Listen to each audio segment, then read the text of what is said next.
আসসালামু আলাইকুম ওয়া রাহমাতুল্লাহি ওয়া বারাকাতুহু। সম্মানিত মুসলিম ভাই বোনেরা, পৃথিবীতে মানুষ অনেকে অনেকভাবে ক্ষতি করে থাকে।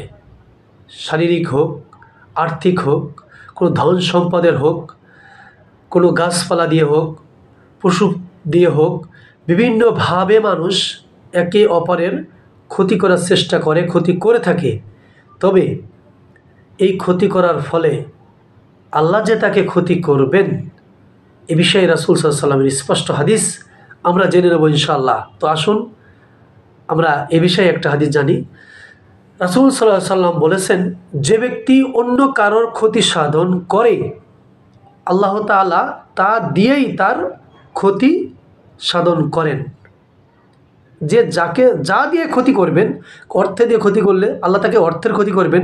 যদি কেউ কারোর শারীরিক বা কোনো ফসলাদির ক্ষতি কেউ করে থাকে, আল্লাহ তাকে তা দিয়েই তার ক্ষতি সাধন করবেন।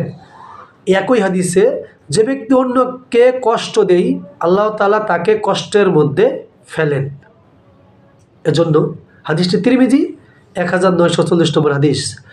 আমরা এই হাদিস থেকে শিক্ষা নিব, পরস্পরের ক্ষতি থেকে আল্লাহ আমাদেরকে হেফাজত করুক। একে অন্যের ক্ষতি করলে মহান রব্বুল আলামিন তাকেও সেই পরিমাণ সেইভাবে ক্ষতি সাধন করবেন। আল্লাহ আমাদেরকে মাফ করুক। সকলে বলে আল্লাহুম্মা আমিন। আসসালামু আলাইকুম ওয়া রাহমাতুল্লাহি ওয়া বারাকাতুহু।